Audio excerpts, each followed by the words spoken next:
I'm your host, Dino and get ready to be inspired as you learn exactly how to own your role.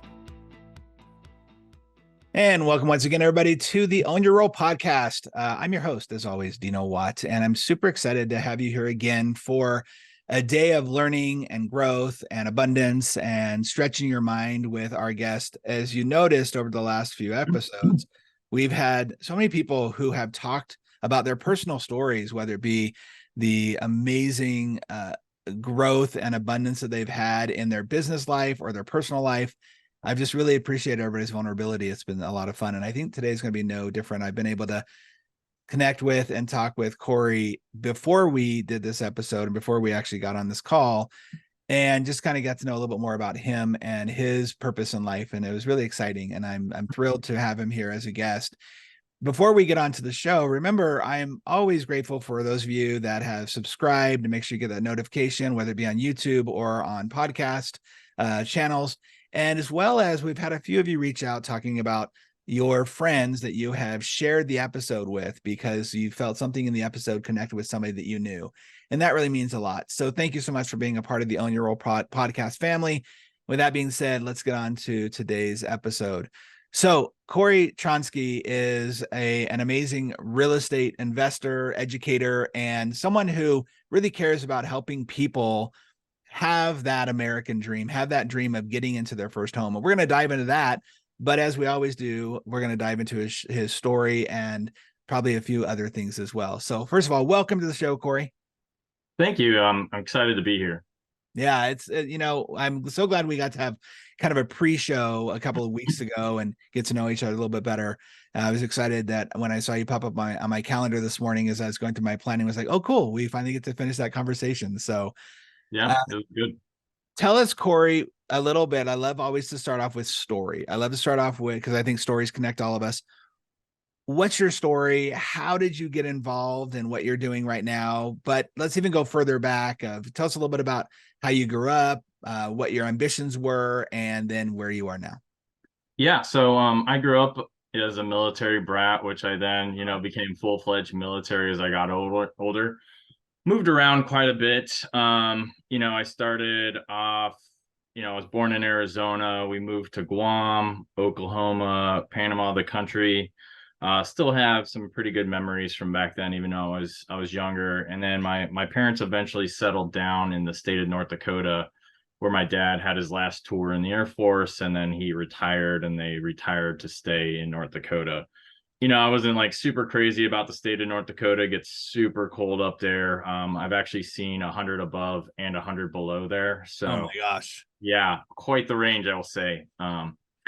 But yeah, so we settled down in a place called Minot, North Dakota, where, I finished elementary and even went to my first couple of years of college there.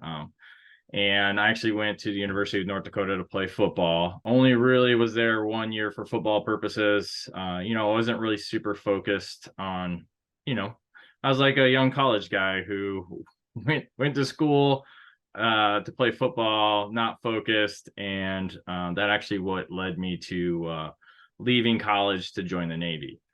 Oh, I think I skipped over, hey, what did I want to do when I was younger? And that was obviously play football. So I started playing football from the time I was in 5th grade all the way up through my freshman year of college. So yeah, a lot of, bangs and bumps over that course of time. But yeah, so, go ahead. Sorry. Let me just ask you that. When you realized maybe that's not going to be your full trajectory in life, how'd you deal with that? So, I still had high hopes. Leaving high school, I played football, was a starter there, earned a lot of letters and everything. Probably people from the outside looking in could probably tell I wasn't going to make it to the NFL, but I still had that hope and dream of going and playing college football and then maybe being able to, springboard that into an NFL career. But as I got to college, you really kind of come across some of those guys that, they're going to make it. Actually, on our team, we were a smaller university, but we did have one guy that he went on to have like a 14-year career in the NFL. Wow. And just, there's a huge difference between him and all the other players on the team. We had a couple of guys that went and, had a very short stints in the NFL, many of them on the practice squad. But yeah, there's a huge difference between him and everyone else on the team. So yeah, when you see that, it becomes clear, You came into the reality of like, well, maybe not. Yeah, it was fun, but it might not be the rest of my life. Yeah, exactly. And I don't know if that really drove me to not be as motivated as I was going into college, but yeah, I mean, I just got really distracted with a lot of the other things that you see as a young male in college, Yeah. So freedom, yeah, all that stuff. Yeah. Yeah. So I mean, I stuck around at the University of North Dakota for a little bit longer before I eventually left to join the Navy. And first of all, thank you for your service. That's awesome. And I know there's a lot of people here appreciate that. And a lot of the people that listen to the show had some sort of military service too. So you get into the Navy. Is the Navy something that you have ambition because you saw was your dad Navy too, by the way? He was Air Force. Air Force. Okay. So you get into the Navy and do you have ambition in the military that you want to grow to something else, or was it just you knew it was a stepping stone? So I remember taking one of those aptitude tests in high school. It said, "Hey, this is what you should do," and I don't remember everything on there, but basically it was like medical field or the military. And so, that kind of was like when my path wasn't going the way I thought it was, in sports. I was like, well, that test said maybe I'd be good in the military. Obviously had experience with being a military brat. So I figured I'd go give it a try to just kind of change the direction of my life since, I was a bit kind of a slacker at that point. I mean, my grades weren't bad, but I wasn't trying at them, Sure. So so that's what really drove me to the military. And I honestly picked the Navy so that I wouldn't get stationed in North Dakota. So that's why the Air Force was out. Not a lot of oceans in North Dakota. No. So how long did you do your military service? Almost 23 years. Oh, wow. Okay. So so that wasn't too long ago that you got out. Yeah, I my final last day in the Navy was September 30th of 2021. So almost 2 years now. Wow, amazing. Okay. So in the military, what was your greatest accomplishment? Oh man. I think it can be kind of hard to define personal accomplishment in the military because there's just so many people involved.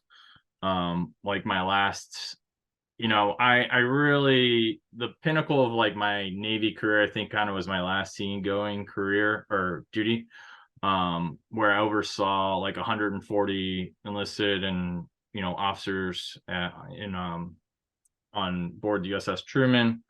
I oversaw like reactor control and instrumentation and electrical distribution. So big job, definitely consumed a lot of time. And, but obviously I didn't do it on my own. I had a lot of smart people underneath me. So that was kind of like the, obviously you can go beyond that. I worked for someone and that job who oversaw the entire reactor department of like 400 some sailors. So, but yeah, that was kind of like where I was like, I think I'm going to be done after this. I did one follow-on shore duty where I went and I inspected basically people that did my job previously. But yeah, that was kind of like the final milestone that I hit. Had a lot of good, talented people under me, and we accomplished a lot of good things. So, was it during the military service that you started to think about like real estate and all of that? I'm assuming it had to be during, not after. It hasn't only been 2 years, so yeah. So my parents actually had a couple of rentals when I was younger, but I didn't really see that too much. It was kind of something that they did. And then they rented it back to family. They rented it back to family. And so it wasn't really a big part of what we did. It wasn't really until later on when I was actually enlisted and I got selected to be a staff member in one of our training commands. And one of our senior enlisted advisors was telling me about how he did real estate. And, he started off small and bought basically like smaller apartment complexes. And that his goal was to be a millionaire by the time he was 40 and that he was going to meet that goal. And so it was that that advice kind of like really stuck into me. And it, I didn't really get to act on it at that point in time just because the nature of what my life was at that point. But, again, it's something I carried with me, and several years down the road, even after I was able to transition from the enlisted community to the officer community, I remember one of my captains asking me where I saw myself in 5 years. Mm. And, I kind of gave him the general junior officer spiel of like, meeting milestones, continue to progress through my, my Navy time, but then I also told him I wanted to be a real estate investor, and he kind of chuckled, and he's like, "Oh yeah, I'm sure, well, just keep focusing on your Navy stuff. Military stuff. Yeah. Don't dream So, too big, son. yeah, we, the Navy needs people like you, type Tamp it stuff. down. Yeah. That's funny. So yeah, I'm not completely dismissive, but focus on your Navy stuff. Right. Kind of the gist that I got from there. And so your first house you bought when? So we bought our first house in 2010 when we moved to Washington State. And it's interesting. One of the things that I discuss a lot is I consider myself actually having two first rentals, and this was the first one. So we walked into it, kind of just like, oh, we'll see what happens type mentality. And a lot of people in the military actually have the concept of, hey, as long as I'm paying my mortgage, I'm good to go when it comes to if they're going to rent the house out or not. And we kind of had that mentality. And so, we were like, hey, we're going to go buy a house. We actually ended up getting it built in a new development there. Mm-hmm. We lived in it for a couple of years, and we had hoped to kind of get a follow-on shore duty there to kind of have, not move around as much as we ended up doing. So after that tour was over, they're like, hey, we got a great job for you in DC. So I had to move all the way across country. We decided to turn the house into a rental, which was something that we had previously discussed. And again, we were like, hey, as long as we're making our mortgage, we're going to be good to go. But it's one of those things where what we rented it out was barely more than what our mortgage was, and then so when you take into account the property management fees, we were basically breaking even. Yeah, we were lucky in that it was a new, like a new build, so there wasn't a ton of maintenance, and so that was just kind of like, building up. It was appreciating, which was positive, but we just weren't really getting the cash flow. sure. And so that's kind of one of the things that when we, a couple of years down the road, when we kind of really got into purchasing rental properties, that we wanted to make sure that we improved upon. So yeah, that was kind All of about the cash flow. It's all about the cash. Yeah, I mean, it's good to have cash flow and appreciation, but it certainly helps to get cash flow so that you're not paying out of your own pocket. Yeah, absolutely. Yeah, I mean, some of the benefits from that house is we used our VA loan, so we actually worked it where we didn't have to put any money at the closing table. Oh, nice. And there was a federal government benefit at that time for new home buyers, I think, to kind of stimulate new purchases and everything like that.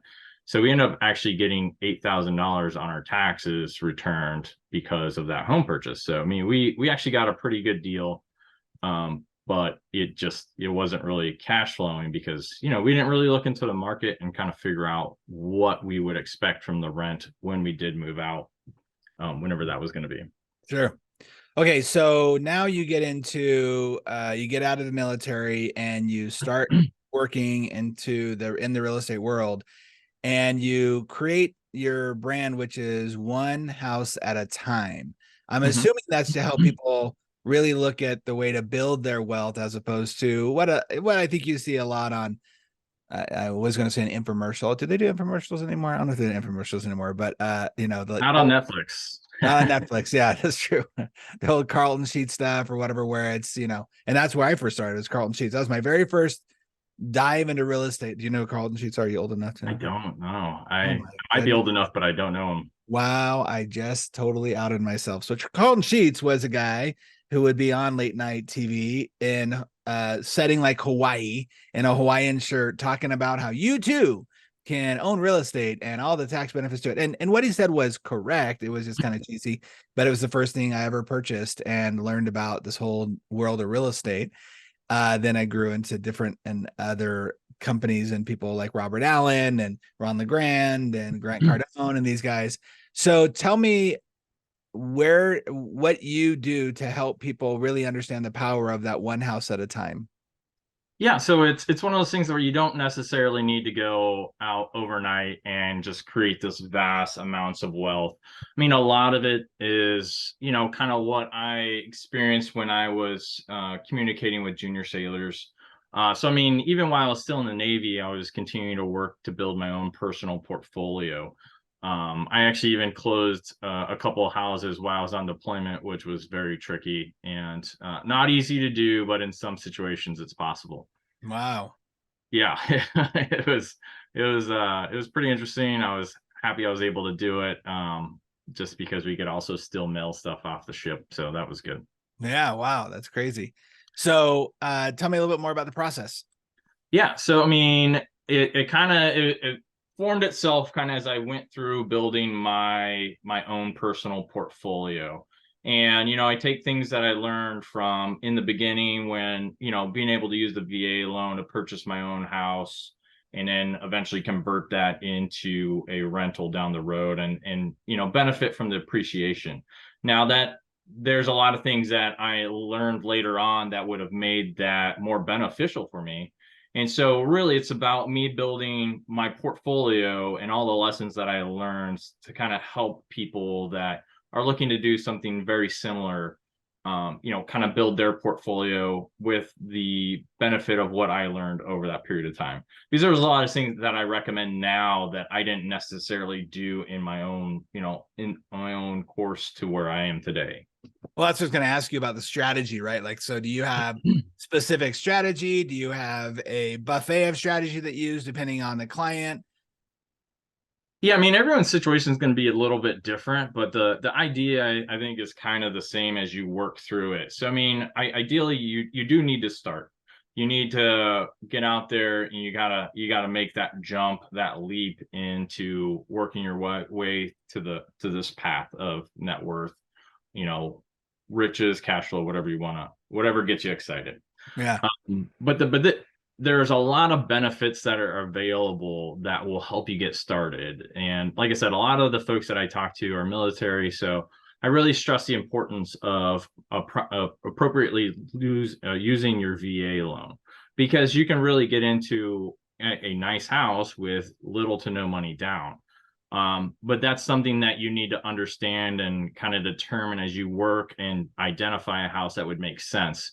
Hey, if I'm gonna use this as a house or as a rental down the road, does it make sense as a rental now? And then so that's something that you need to take into account and evaluate the market. Does it make sense as a rental? And so that's why I think a lot of times people don't have that mindset when they go into purchasing that house that could impact them down the road. And so there's bigger things than just like, hey, I really like this neighborhood. This house would be great. I mean, the house that I live in right now would not really work as a rental. But the intent was never to turn it into a rental. Right. I mean, really, this house has better appreciation than it would necessarily with, renting out and then getting cash flow on the back end.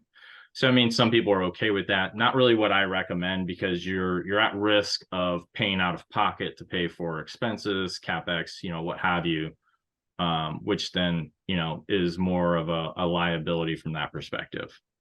Well, let's talk about this idea of why was it important for you to help people get into the space of owning real estate? And obviously it did something for you. What do you see it being able to do for other people?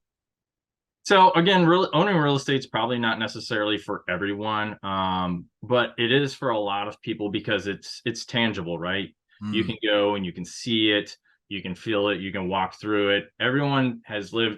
Most everyone has probably lived in a house or a dwelling of something over the course of their life. So it's something that people are already familiar with. They just may not necessarily be familiar with the advantages associated with either cash flow, appreciation, some of the tax benefits that can come from it. So that's why I think it's important to kind of share that knowledge with people and help them determine if that's a right path for them. some people are, diehard fans of their 401k, their IRA, they're, investing in the stock market. And if they're not necessarily comfortable with the idea of real estate, maybe that's not necessarily for them. But I think this is a great way to build wealth beyond those other investment vehicles, right? I used to be really big into the stock market before I transitioned to real estate. And, real estate definitely significantly increased my net worth at a faster pace than what I saw when I was investing. And, I did a lot of research, not like a day trader type research, but, I subscribed to newsletters. I did a lot of reading on various stocks and all that sort of stuff. And I felt like for me, I did probably fairly well, not as well as what, professionals do, but it's one of those things that you have to realize who are you competing against when it comes to your investment strategy. And there's a ton of super smart hedge funds out there that may not be open to you, but they're out there impacting your ability to trade in the stock market. And you can say somewhat the same thing about the real estate market. There are a ton of super smart real estate investors out there. But the fact is real estate is a lot more local than the stock market. And so you don't necessarily need to be able to beat all the super smart institutional money out there on a daily basis to get started in real estate, because they're not always looking at the house next door or the house a couple blocks over. I mean, there are some funds out there that do go and invest in single family properties. But again, that's going to be in specific markets that they're looking at. Yeah.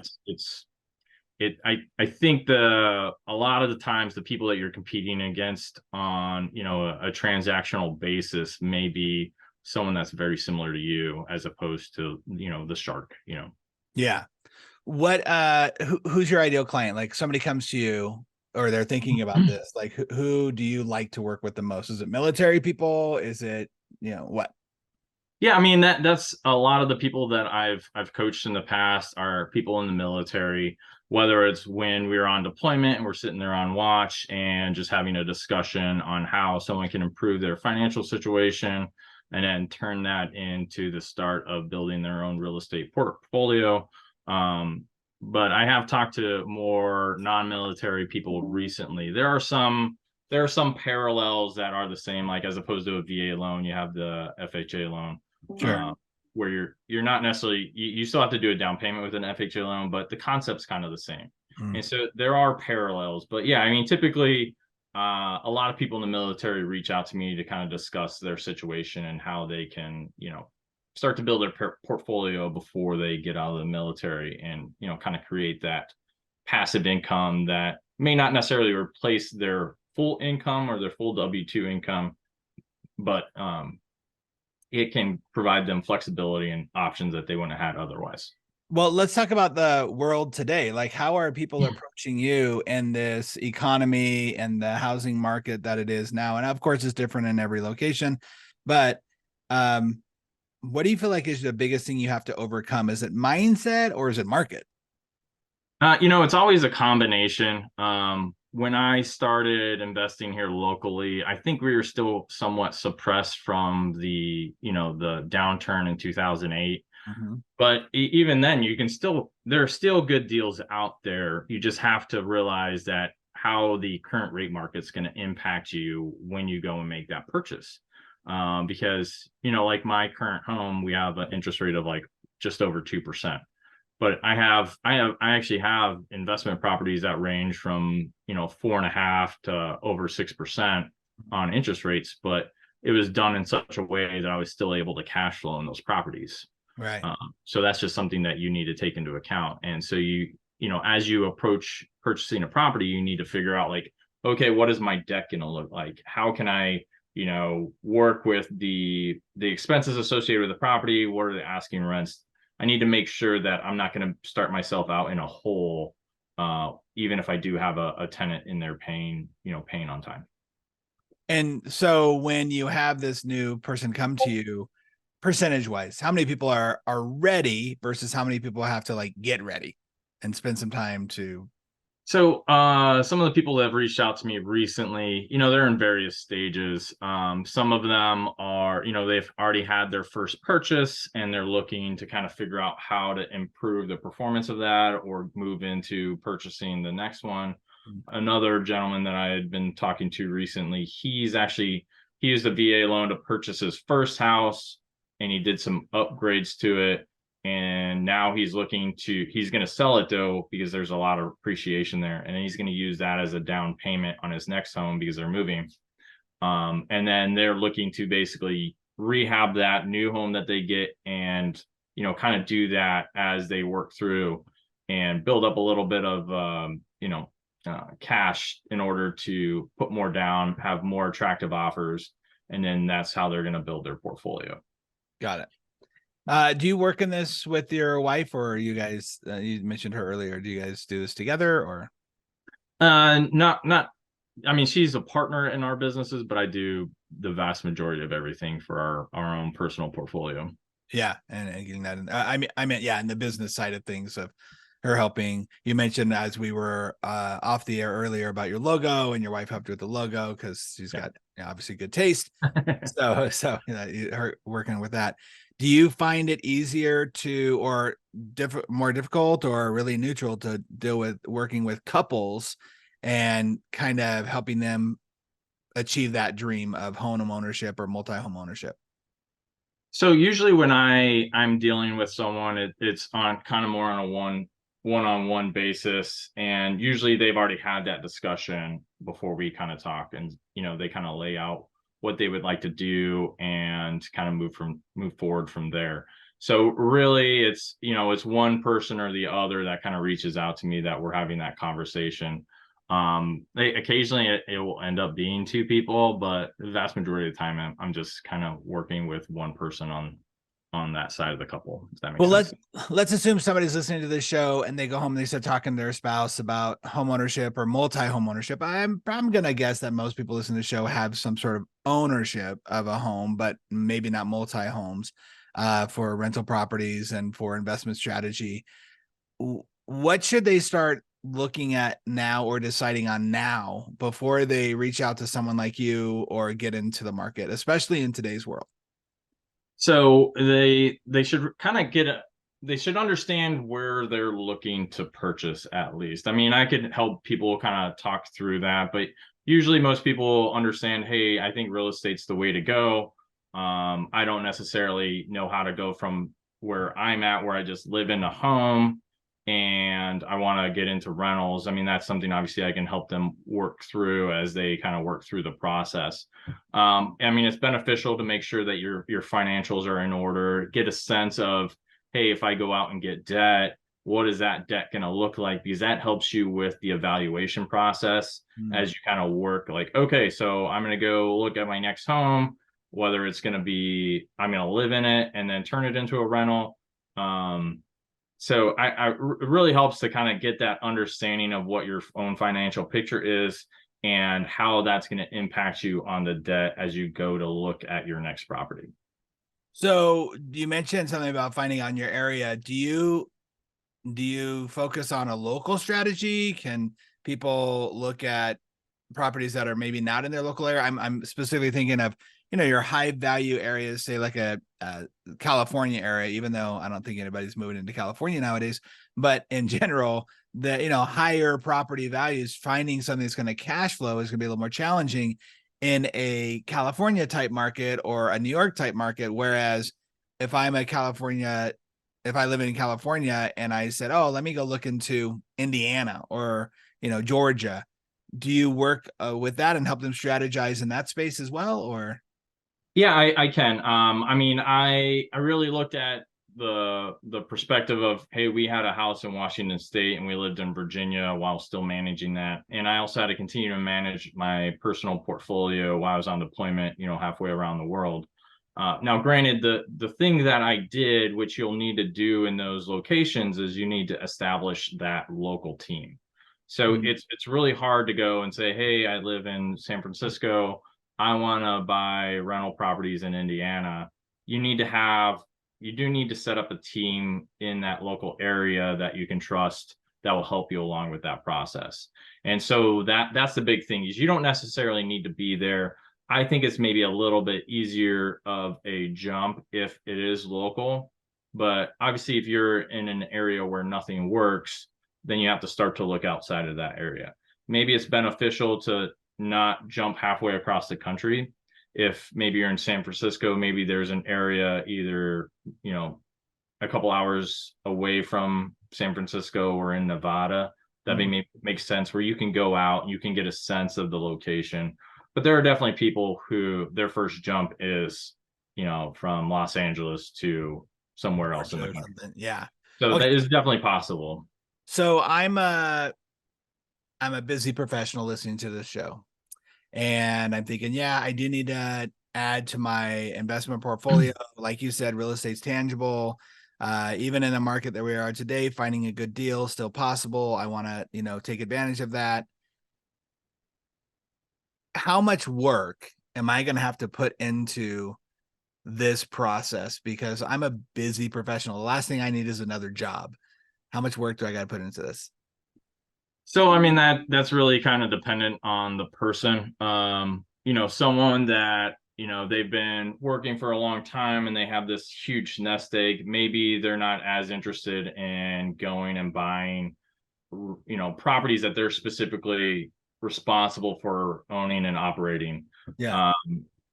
But even then, I mean, I did it in the military. I continued to purchase and manage properties and build my portfolio across multiple deployments, workup cycles, while overseeing, reactor control for 2 reactors on an aircraft carrier. So, I mean, I definitely had days where I spent, 12 to 20 hours even, where I was working on my job. Right. And so, I mean, even then, it's still possible. You just have to make sure that you establish the right team to kind of assist you through that. And if you hire a team member and it doesn't work out and you're finding out a lot of stuff is falling back on you, you change the team member. But it's possible to still be busy and build your own personal rental portfolio. What is your favorite thing about being able to do what you do with people, helping them get into those homes? In terms of like starting to build their own personal portfolio. Yeah. I mean, I really enjoy talking real estate. I love something that I can control. And I mean, because, I bought stocks, but the stock market could be crazy. And even though there's a lot of good fundamentals associated with stock, you could see it drop 20%. And you're just like, I don't understand. Like everything came in. You have no control. Like everything came in what the expectations were, but the fact that it didn't beat expectations by enough, everyone's like, oh, you got to sell now. And so again, I'm sure there are people that probably understand that way better than I do, but there's just something about the fact that you can go and purchase a property under market, you can add value to it, and you see benefit not only from cash flow, but you're forcing appreciation into that property and kind of bringing it in line with the market. And then, you do that enough and you get enough cash flow that you can either replace your W-2 or you provide yourself a lot more flexibility. Like, hey, maybe I don't need to work as much as I have been because I'm starting to get some cash flow from my rentals. So yeah, that flexibility and security, right, that you have for the future, which is such a good thing to have in the growth of, if you have a young family, if you have a teenage kids or whatever, like getting that supplemental thing that's going to help out with whatever your retirement is in the future, or even the being able to play with that money now, being able to use that now for investments that you want to have. I think it's a very smart way to think about it. I love the idea of one house at a time. I think sometimes we just want to, I know I do, I just want to go fast and get it all done. And building on top of yourself, building wealth upon wealth is so valuable and crucial. And I can tell how much you enjoy and love what you do. And that's awesome. How can people connect with you and find out more about you? Yeah, I'm on all the different social medias. I mean, you can reach out to me on LinkedIn, Twitter, Facebook. My own social media stuff is kind of going through some upgrades right now. So I'll have a new website coming out here shortly. So I can get you some details on that when that comes. Otherwise, you can reach me at Corey, Corey, at fwcinvestments.com, which is my my investment company's email address. But yeah, in the future, I'll be finished building out my process, and it'll be Nice. much more available. So That's great. That's awesome. Okay, well, Corey, thank you for so much information you've given us today. We end every show with 4 questions that I ask everybody, and they're rapid fire answers. Are you willing to play? yeah, let's do it. Awesome. Very cool. The first question is, what is the highest and greatest responsibility you have on this earth? My kids. I mean, I have 3 wonderful daughters, Oh, and that's cool. they mean everything to me. And I do everything that I've done up to this point in life for them. So Love it. What do you want as the ultimate outcome for your life? I think everyone, when they get to that retirement age, imagines that life on the beach, kind of traveling. And so, I mean, I don't necessarily want to stop doing what I'm doing, but there's a point where I wanted to make it even more passive. I've chosen the life of being more active right now through managing my own personal portfolio, as well as doing some syndications and stuff like that. But I'll look to kind of tone that down so I can just kind of enjoy the fruits of my labor at some point in the future. Love that. What do you consider true leadership to be? I mean, really by example. I mean, this is something that kind of gets instilled in us in the Navy. It's, hey, you can't go and tell someone to not screw around if they then turn around and see that you're screwing around. So I mean, that has to be one of the first tenets of it. Is you have to set the example. And you don't necessarily need to be a perfect leader, but you at least need to accept responsibility and take appropriate actions if you do screw up somewhere, so that you hold yourself accountable, because you can't really hold anyone else accountable if you're not doing it for yourself.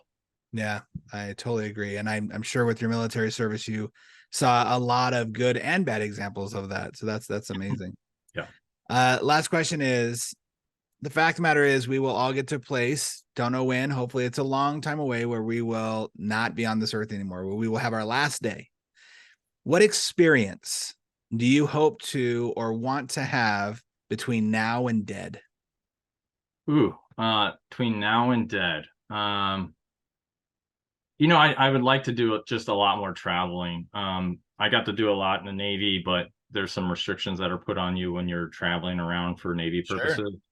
But just kind of being able to get out there and see everything that the world has to offer. I've gotten to obviously travel a lot more than a lot of people, but I really enjoy it, and I look forward to doing that.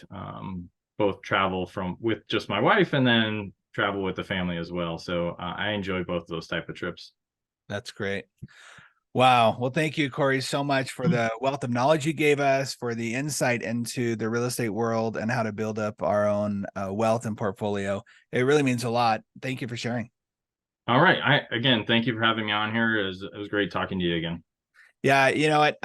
Everybody listening, I want you to realize the point, that the reason why we bring the guests on that we do is we want to inspire you. We want to help you see a bigger opportunity and world than the one that you're in. Whether you're living a big world right now, you can always go bigger. Or if you're living in a space where you want more, maybe you don't have as much as you like, you don't have the opportunities you see in front of you. We bring on educators and people who inspire to be able to give you the knowledge you need to even just be curious, to reach out, to find out more about them. So I would highly recommend that if you're even thinking about, have questions about, concerned about, not sure about anything in real estate, reach out to Corey and find out more. I'm sure you will gain even more knowledge than you did in the last 40 minutes that we spent together. So thank you, everybody. And again, if you are a subscriber to the show, thank you so much for being here. If you haven't, please subscribe and share it with friends or colleagues that you believe would benefit from the show. As always, our goal here is to magnify your purpose and ignite your passion in everything you do. We'll see you on the next episode, everybody.